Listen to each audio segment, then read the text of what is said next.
Welcome to माइरस academy friends. मैं हूं विकास सर। यहाँ इंग्लिश होती है इजी और नॉलेज होता है डबल।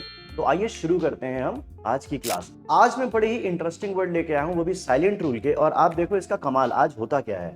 यहाँ आप देखो, यहाँ लिखा हुआ है साइन, SIGN, लेकिन जब हम इसको उच्चारण करते हैं, बोलते हैं, तो साइन बोलते हैं, जी का यूज नहीं करते। लेकिन जब मैं इसी साइन को सिग्नेचर बोलता हूं तो यहाँ पे मैं जी का यूज करता हूं, जैसे सिग्नेचर। अब दूसरा वर्ड देखो, रिजाइन। रिजाइन में भी जी का यूज आप नहीं करते हो, लेकिन रेजिग्नेशन बोलने में जी का यूज आ जाता है ना। इंग्लिश बड़ी कमाल की चीज। और देखो, डिजाइन में भी जी नहीं है, लेकिन जब डिजाइनर बोलते हैं तो डिजाइनर में भी जी आ जाता है।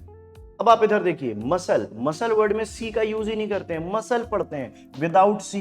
लेकिन जब हम मस्कुलर बोलते हैं तो हम सी का यूज भी कर लेते हैं। तो देखा आपने यहाँ पर कुछ वर्ड कैसे चेंज हो रहे हैं। और देखिए, डैम वर्ड में एन का यूज ही नहीं करते हैं, डैम बोलते हैं धिक्कारना। लेकिन जब डैमनेशन बोलते हैं, यानी धिक्कारने के सेंस में एक और वर्ड है, तो डैमनेशन बोलते हैं तो बस फिर वापस से एन का यूज कर लेते हैं।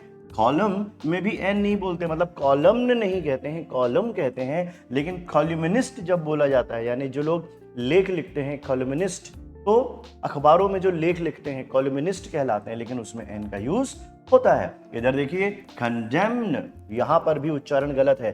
कंडेम एन का यूज नहीं करते, लेकिन कंडेमनेशन बोलने में एन का यूज आ जाता है, यानी धिक्कारना। ऑटम्न में भी एन का यूज नहीं करते, ऑटम तक ही बोलते हैं, लेकिन अचुमनल बोलने पर एन का यूज होता है। फिर देखिए, HEIR, यहाँ पे तो हेयर नहीं है, ये वर्ड है एयर। इसका मतलब होता है उत्तराधिकारी। और जब हेरिटेज बोलते हैं तो यहाँ पर देखो पूरा उच्चारण ही बदल गया, हेरिटेज। और आइल, इसको क्या बोलते हैं, आइल।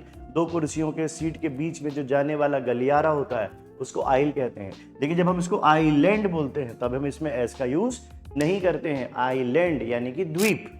आई थिंक आज आपको इंग्लिश के बड़ा इंटरेस्टिंग कंसेप्ट समझ में आया होगा, कौन से वर्ड को कहाँ यूज नहीं करते हैं। इसी तरीके से इंग्लिश को सीखने के लिए आप फॉलो कर सकते हैं मेरे चैनल को। Thank you.